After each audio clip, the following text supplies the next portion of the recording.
സജ്ജനങ്ങൾക്ക് എല്ലാവർക്കും സാദര നമസ്കാരം.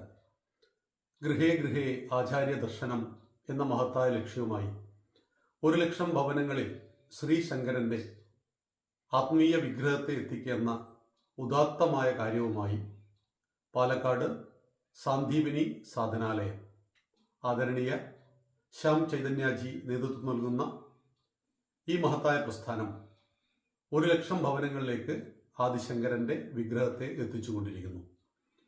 വിരിഞ്ഞു പണ്ടൊരു പൊൻതാമരയി ധരിത്രി തൻ കാലടിയിൽ, അതേറ്റുവാങ്ങി ചൂടി ജനനി കാശ്മീരത്തിൻ മുടിയിൽ, അതിൻ്റെ നാലിതൾ വാടാതിന്നും ത്രസിപ്പു 4 മടങ്ങൾ, അതിൻ്റെ വേദധ്വനിയാണല്ലോ ദേശത്തിൻ ഹൃസ്പന്ദങ്ങൾ. പരമേശ്വർജി മനോഹരമായിട്ട് ആദിശങ്കരനെ കുറിച്ച് പറഞ്ഞു. നമ്മുടെ എല്ലാം ഭാഗ്യം കൊണ്ട് കാലടി എന്ന് പറയുന്ന എറണാകുളം ജില്ലയിലാണ് ആദിശങ്കരന്റെ ജന്മം. ജനിച്ചത് ഇവിടെയാണെങ്കിലും അദ്ദേഹത്തിന്റെ പ്രവർത്തനം ഭാരതമെമ്പാടുമായിരുന്നു.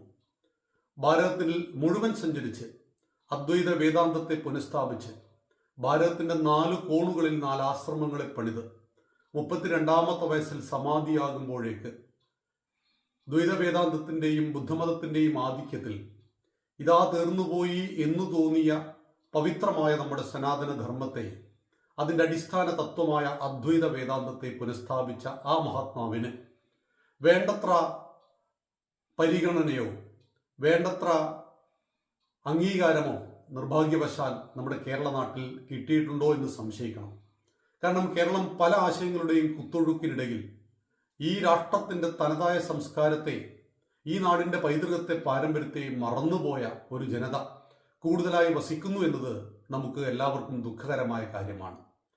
ഒത്തിരി മഹാത്മാക്കൾ ഈ മണ്ണിൽ പിറന്നിട്ടുണ്ട്. അതിൽ 1000 വർഷം മുമ്പ് കാലടിയിൽ ജനിച്ച് കാൽനടയായി ഭാരതം മുഴുവൻ സഞ്ചരിച്ച് സമാജ പരിവർത്തനത്തിനൊപ്പം തന്നെ വിശ്വത്തിൻ്റെ ശാന്തിക്ക് വേണ്ടി പ്രദാനം ചെയ്യപ്പെട്ട ഈ സനാതന ധർമ്മത്തെ അതിൻ്റെ യഥാർത്ഥ ഭാവത്തിലേക്ക് ഉയർത്തുവാൻ പരിശ്രമിച്ച, അത് അന്വർത്ഥമാക്കിയ ആദിശങ്കരനെ 1,00,000 ഭവനങ്ങളിൽ ഗൃഹേ ഗൃഹേ ശങ്കര ദർശനം.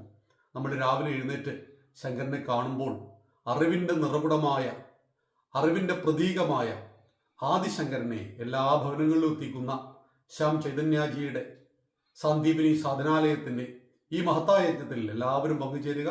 നന്ദി, നമസ്കാരം. വന്ദേ മാതരം.